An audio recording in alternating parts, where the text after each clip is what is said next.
kekakuan dalam membalas omongan. Jadi umpamanya dia omong gini langsung dek emosi, terus diem. Wah, itu ya sama. Terus nanti ngomong nggak enak kan gitu. Ya itu sama aja itu. Jadi belajarlah untuk paham bahwa hidup di dunia ini ujian, ya termasuk menghadapi orang itu ujian.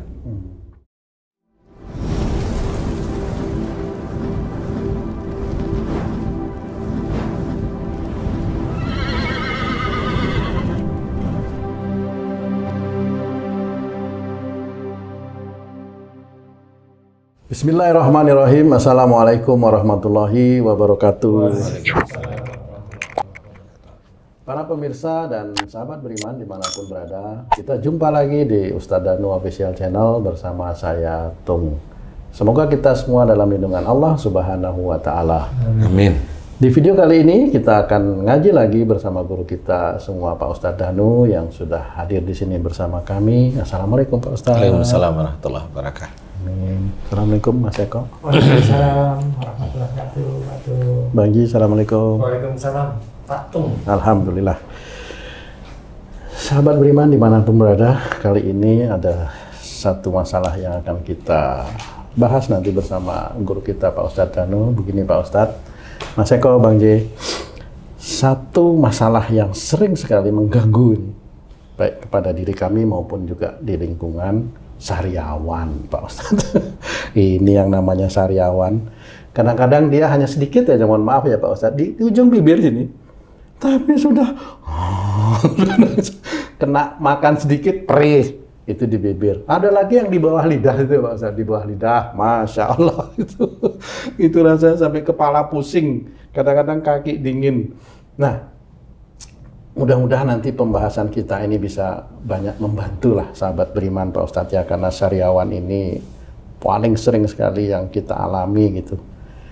Kalau secara tauhid, kita belajar tauhid, berhubungan dengan akhlak yang bagaimana Pak Ustadz, itu sariawan Pak Ustadz? Iya. Bismillahirrahmanirrahim. Assalamualaikum warahmatullahi wabarakatuh. Waalaikumsalam warahmatullahi wabarakatuh. Amin ya rabbal alamin. Jadi memang sariawan ini bagi orang yang kena sakit sariawan kok jengkel ya. Kemudian juga malas ngomong. Kalau ngomong maunya marah kan gitu ya. Nggak enak. Nggak enak itu. Ya. Iya, ini penyakit umum.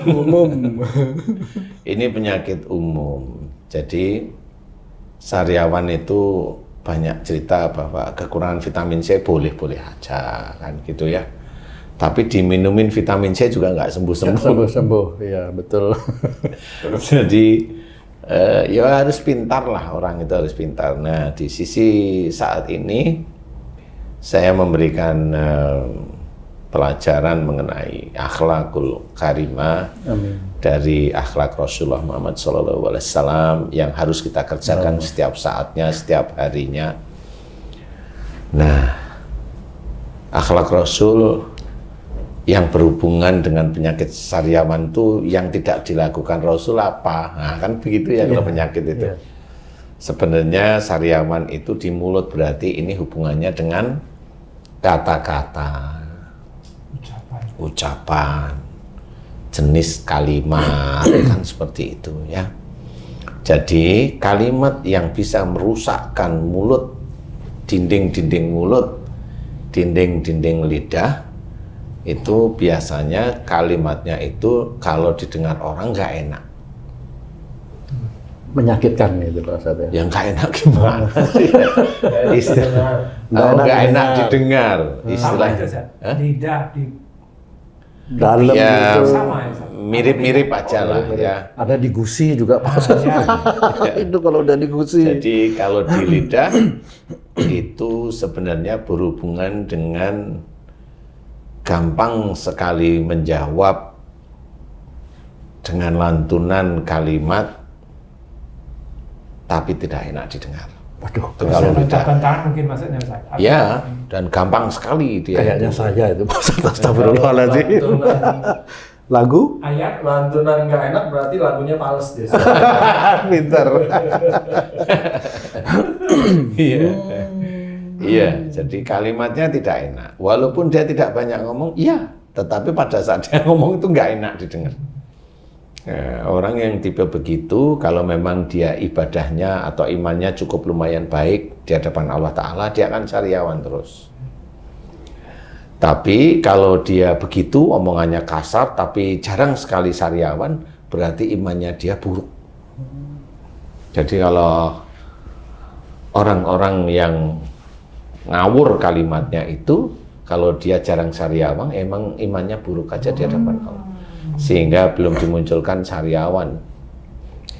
Tapi nanti kalau dia sudah mulai sadar kepada Allah, mulai menyembah Allah dengan baik, dengan istiqomah, mohon ampun, tobat, walaupun global yang dimohonkan ampunan, biasanya nanti mulai muncul syariawan itu nggak sembuh-sembuh. Karena itulah titipan Allah bahwa mulutmu itu dari dulu omongannya kasar, istilahnya. Dan itu nggak sembuh-sembuh. Nah, disitulah Allah itu mengajarkan kepada kita orang-orang Muslim itu untuk tobat tentang kalimat-kalimat yang tidak baik. Istilahnya kalimat kasar itu kan tidak diajarkan oleh Rasulullah Muhammad SAW. Dan Allah juga tidak menyukai omongan-omongan kasar. Bicara yang menyinggung orang, Allah tidak menyukai. Makanya di situ orang syariawan, ya memang dari situlah dalilnya. Jadi seorang tersebut keluar dari syariat yang bentuknya apa? Kalimatnya tidak baik. Fitnah termasuk itu kan?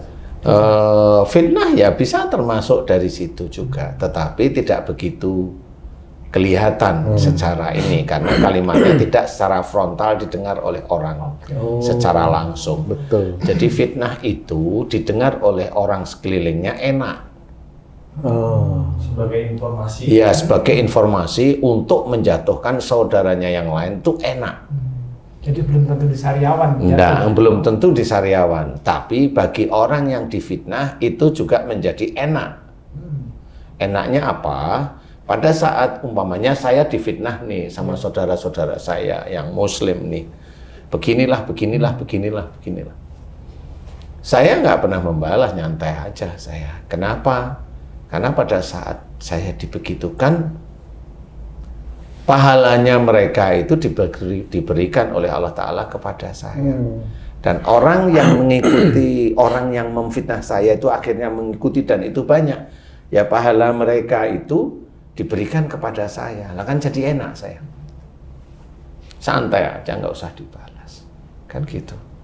Nah, kalau dia punya pahala, kan gitu. Kalau dia tidak punya pahala, walaupun dia sholat, tapi pahalanya nggak ada. Karena apa ya? Karena sholatnya untuk sombong-sombongan, ujub, riya, dan sebagainya. Itu kan akhirnya rusak semua. Nah, kalau dia tidak punya pahala, dia memfitnah saya, dosa saya yang diberikan kepada dia oleh Allah Ta'ala. Kan enak jadinya. Makanya Ustaz nyantai aja kalau nyantai aja. Saya nyantai aja. Karena apa? Ya udah tahu dalilnya mau bilang apa. Oh itu kan harus klarifikasi. Oh nggak perlu. Allah sudah tahu kalau mereka itu menguji saya. Jadi nggak perlu. Biasa saja. Dan seperti itu. Berat itu. Karena kalau memang betul-betul kita itu tes uji coba keilmuan, umpamanya tentang kesehatan, wah ya kita diskusi aja santai. Diskusi, kamu bisa ini enggak bisa, jangan diskusi, nggak bisa kok mau diskusi. Diskusi itu kan kalau punya ilmunya. Kalau nggak punya ilmunya ya jangan, gitu. Lebih baik manut itu kalau ya. Selamat. Iya biasa saja, kan ini keilmuan ya, kok, betul, keilmuan yang ada dalam Quran, ada dalam hadis. Apa sih yang ini hanya cuma gara-gara Allah mengizinkan yang satu itu lebih tinggi daripada yang lain, nah itu baru marah lah, itu kan lucu. Oh sama saudara seiman, katanya saudara seiman itu saudara. Ya kan gitu, tapi kenyataannya yang enggak, padahal ya dia tahu. Ya enggak, kalau saudaranya tetap saudara, Allah bilang itu saudara, ya itu kita anggap saudara, sudah cukup. Jangan bilang itu, oh, orang Islam saudara, tapi dia dengan saudara yang lain nggak mau, kan lucu. Itu namanya munafik di hadapan Allah Ta'ala. Nah, makanya di sini harus hati-hati kalau memfitnah, ya, diingat ya. Jadi ini harus diperhatikan bagi orang yang hobinya memfitnah. Siapkan pahalamu habis nanti di akhirat. Kalau saya sih hanya gitu aja. Dan siapkan bahwa dosamu itu besar nanti. Dan kamu tidak akan bisa memikul dosa yang kamu tidak akan bisa tahu. Itu, makanya hati-hati yang pemfitnah. Jadi kalau istilahnya sariawan, kalimatnya langsung tersentuh pada orang. Jadi terdengar langsung seperti itu. Nah, itu juga nanti dikasih jawaban oleh Allah Ta'ala langsung. Makanya semakin orang itu imannya tidak bagus, semakin kalimatnya nggak enak. Orang yang suka malak-malak di jalan itu sendiri omongannya kan begitu-begitu ya. Tapi sehat aja dia. Tapi ya sehat-sehat aja ya, karena imannya kocar kacir semua. Mau bilang apa? Siksa kecil di dunianya nggak ada, Ustaz. Hah? Sebelum siksa besar di akhiratnya. Gimana itu? Dia siksa kecil di dunianya itu nanti dia dapat sakit terus mati. Jadi dia nggak akan sempat untuk tobat kepada Allah Ta'ala. Itu penting. Dan itu tobat termasuk hatinya yang Keraskan. iya, dikeraskan oleh Allah Ta'ala. Makanya hati-hati, jangan juga orang bilang bahwa tidak sakit itu tidak ada dosa. Nggak bisa seperti itu. Ya, karena untuk mengukur sakit itu yang selama ini saya amati, siapa orang yang sakit, itu kan banyak. Ada yang orang sakit anak-anak, orang sakit remaja, orang yang sakit orang tua, suami istri yang di umur-umur tengahan, orang yang sakit suami istri agak lumayan, orang sakit yang suami istri agak tua. Itu kan beda. Sakit yang diberikan oleh Allah Ta'ala kepada mereka itu beda. beda analisa bahasa. Beda analisa, jadi nggak bisa disamakan. Nah, itulah kenapa beda analisa. Karena pada saat anak-anak ini nggak punya dosa. Kalau diberi sakit, ya jangan ditantang. Loh, itu kan bukan dari dosanya dia, iya. Tapi karena dia belum akil balik, itu adalah gambaran dari orang tuanya yang punya dosa. Sehingga Allah menitipkan sakit itu pada anaknya. Sebenarnya itu kasusnya. Jadi bukan anak itu sudah ada dosa. Enggak, saya juga tetap bilang bahwa anak itu enggak punya dosa. Cuma kalau anak itu benci pada orang tuanya sejak kecilnya, memang dia tidak diberi sakit pada saat dia benci pada orang tuanya. Tapi setelah di akhir balik, sakit muncul dia. langsung bahasanya. Nah, itu diperlihatkan dan saya sering menangani kasus yang seperti itu. Dan saya tanyain kepada si adik itu, iya memang betul begitu.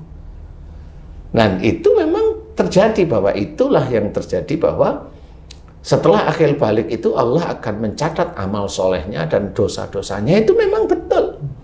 Nah, setelah dia lepas akhir balik baru dia sakit. Nah, itu memang betul. Nah, inilah yang namanya cara-cara syariah sebenarnya. Jadi enggak keluar dari dasar itu, enggak. Nah, cuma kenapa itu ditiru? Kan kasihan. Loh, itu hanya Allah, kita nggak bisa bilang kasihan. Itu hanya Allah. Allah yang punya anak kecil. Bukan kasihan kita sebagai manusia. Kalau kamu bilang kasihan kepada si adik itu, bisa-bisa nanti pikiranmu pada Allah, Allah dolim nanti. Enggak bisa, itu hanya Allah. Allah itu memberikan rizki kepada yang dikehendaki, dan juga Allah akan mengurangi, membatasi rizki terhadap orang yang dikehendaki.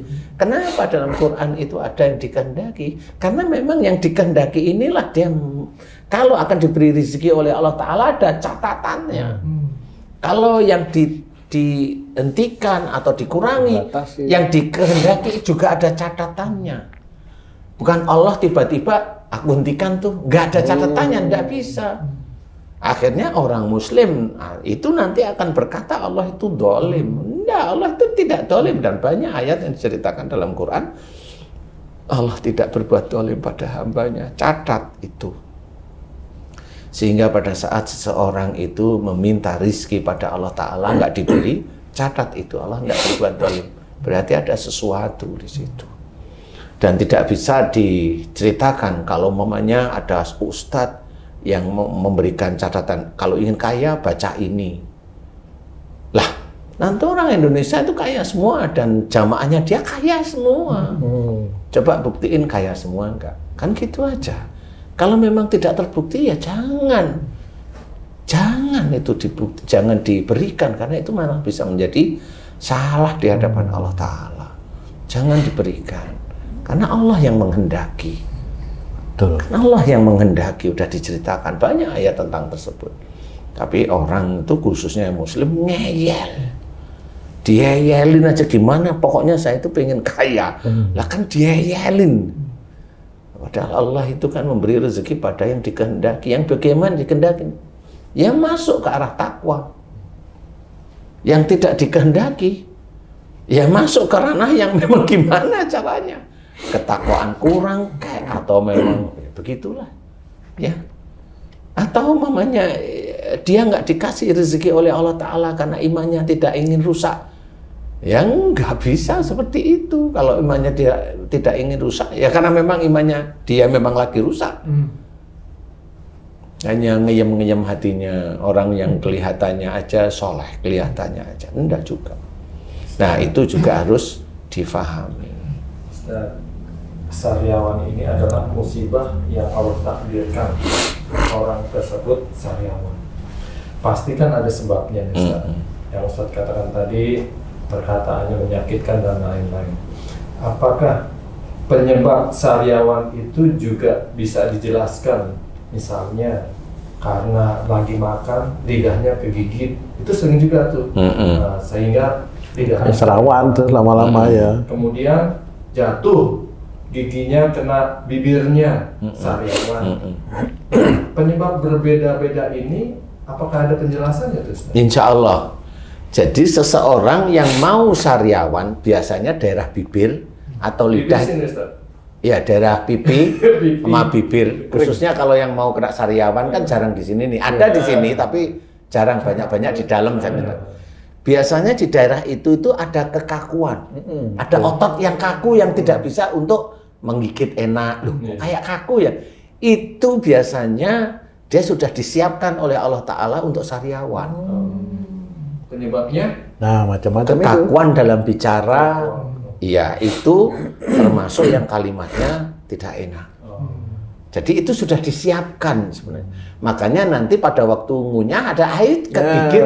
Nah itu karena ada sesuatu yang nggak cocok antara lidah, antara pipi, dalam. Itu tidak cocok dengan ini yang di luar. Itu nggak cocok pada waktu ngunyah itu, sehingga itu kegigit.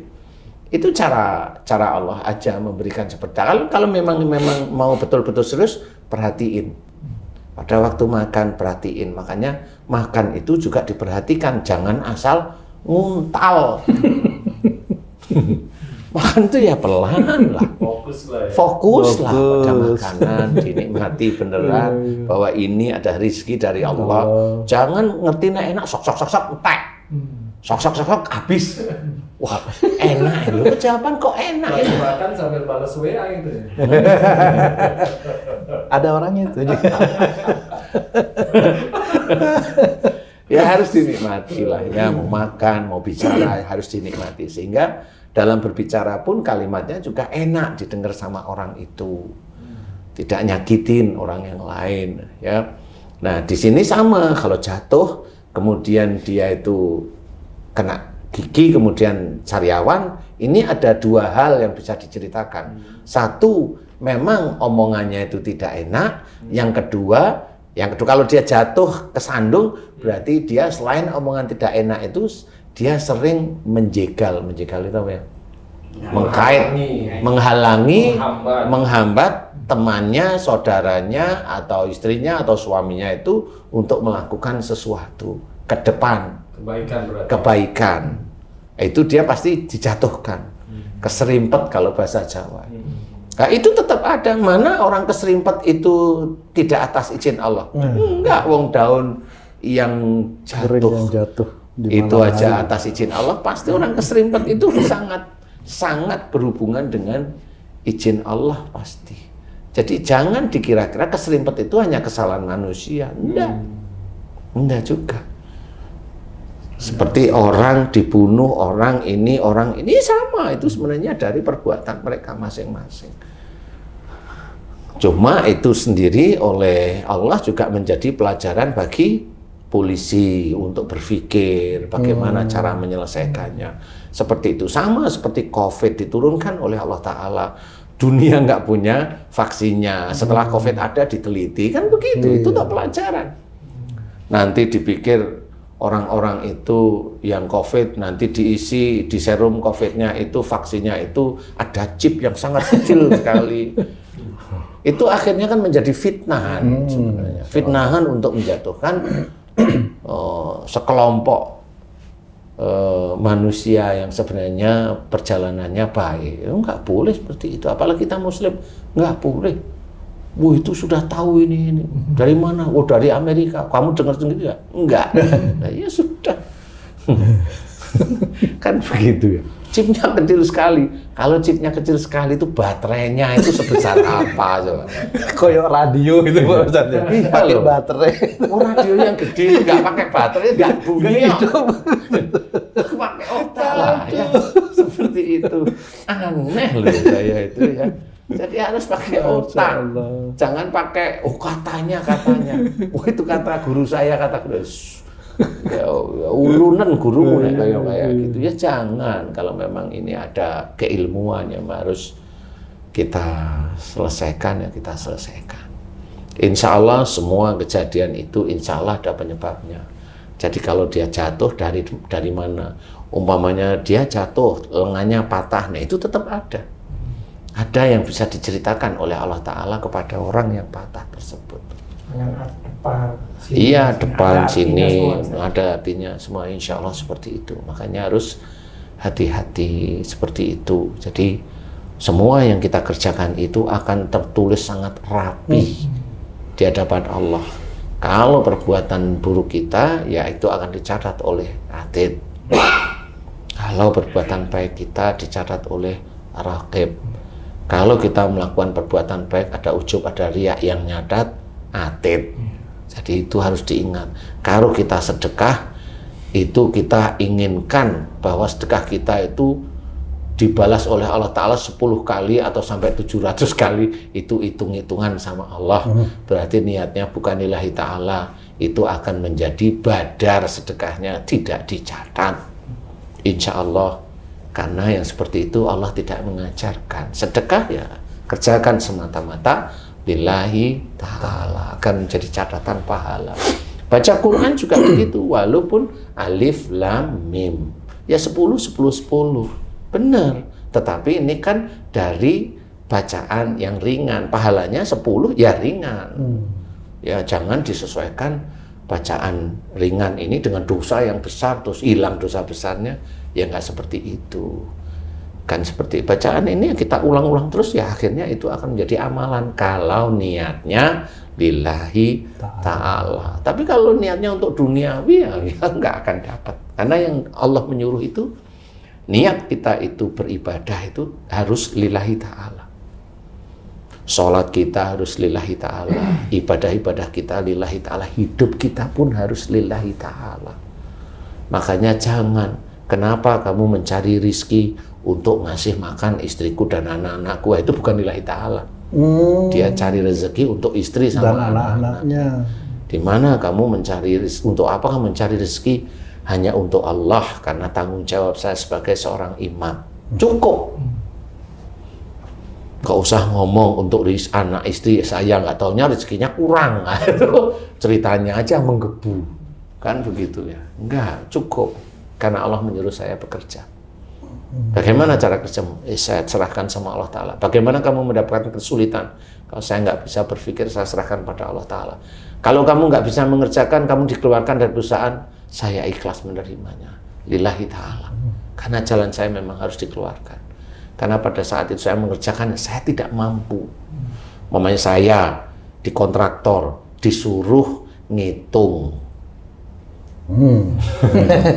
Ngitung itu untuk keuntungan, bukan keuntungan kantor, keuntungan atasan-atasan. Nah itu kan nyuri namanya.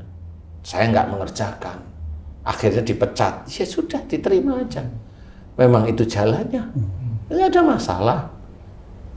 Yang namanya kerja karena Allah ya seperti itu. Tapi kalau umpamanya disuruh mau dan nanti dapat bonus diterima, lah ini kan saling namanya itu tetap bagus, saling tolong menolong dalam pelanggaran dan berbuat dosa. kejahatan dan dosa. Nah, itu insya Allah pasti masuk neraka. Lah, ya sudah.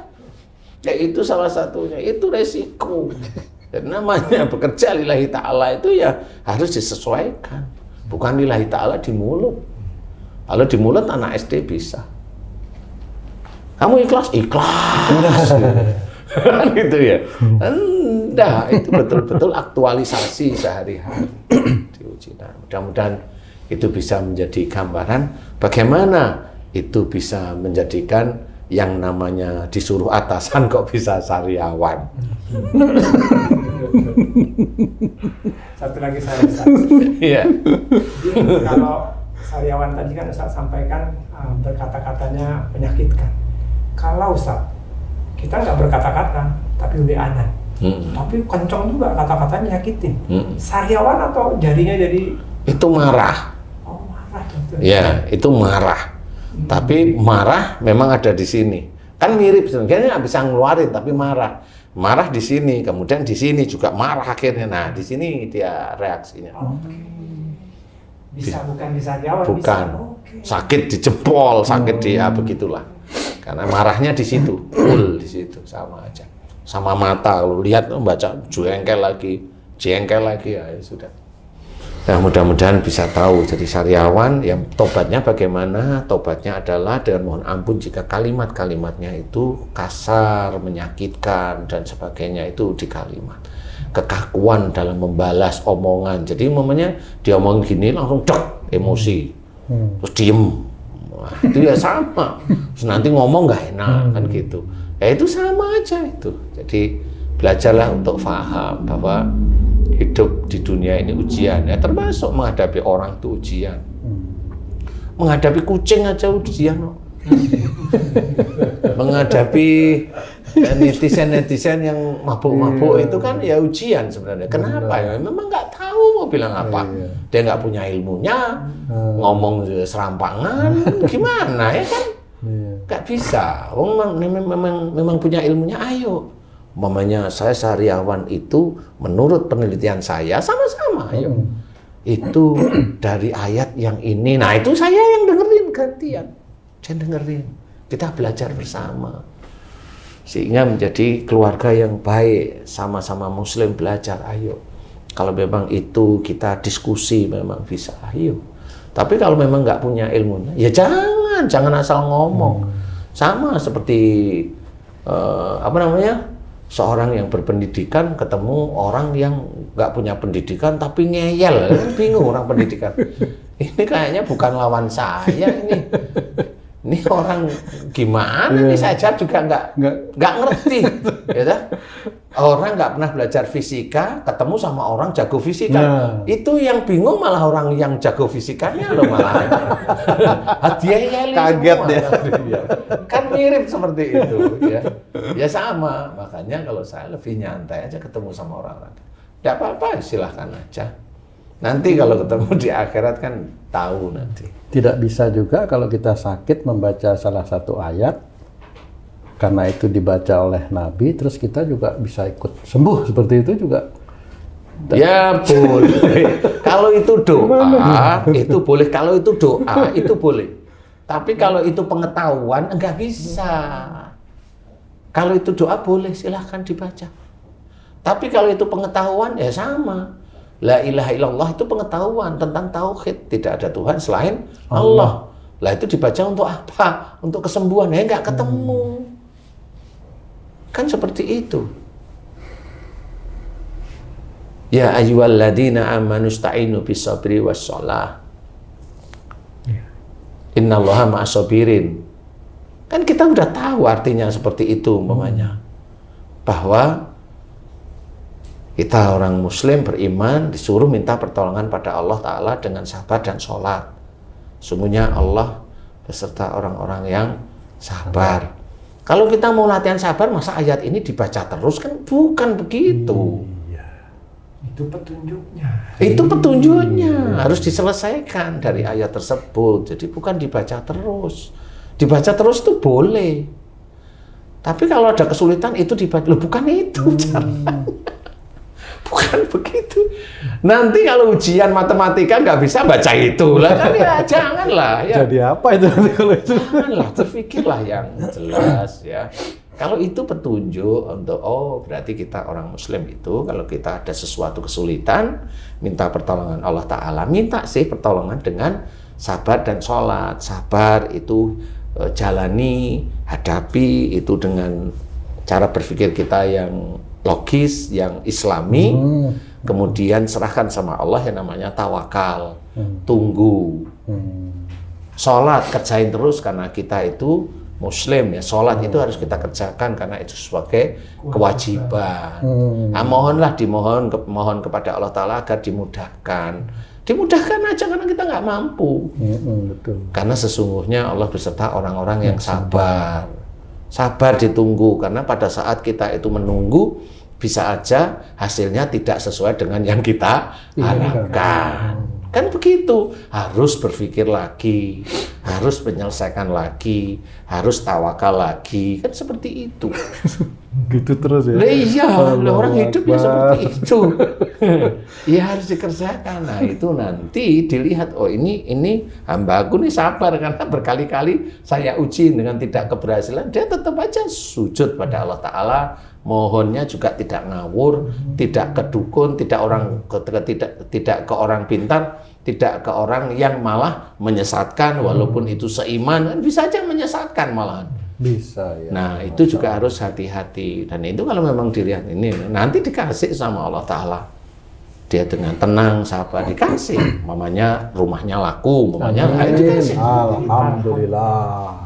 Inna lillahi wa inna ilaihi raji'un. Karena bisa aja rumahnya bukan milik dia, milik Allah. Yang pertama milik istrinya. Yang kedua istrinya Yang berikutnya milik perusahaan. Kok milik perusahaan? Lah itu besi betonnya itu sama semuanya nggak taunya dari perusahaan. Lah kan milik perusahaan juga itu. Dari proyek. Dari proyek. Itu namanya nyuri katanya. Ya, ya mudah-mudahan ya, ini bisa menjadi manfaat. Jadi mohon ampunlah pada Allah Ta'ala di titik-titik yang tadi orang Sariawan itu omongannya kasar ini dan tidak enak pokoknya didengar. Mohon ampunlah di titik itu dan jangan kerjakan lagi omongan kasar. Mohon ampun terus Mas. Insya Allah itu Sariawan hilang. Semakin lama semakin jarang Sariawan. Insya Allah jarang Sariawan. Insya Allah sih. Wallahu a'lam. Masya Allah. Alhamdulillah. Terima kasih banyak Pak Ustadz. Pembahasannya ya Ji. Alhamdulillah. Sahabat beriman, para pemirsa dimanapun berada, mudah-mudahan kita bisa mengaplikasikan apa yang telah disampaikan oleh guru kita Pak Ustadz Danu, termasuk kami yang ada di sini. Kami pamit, sampai jumpa di video yang lain. Wassalamualaikum warahmatullahi wabarakatuh. Waalaikumsalam warahmatullahi wabarakatuh.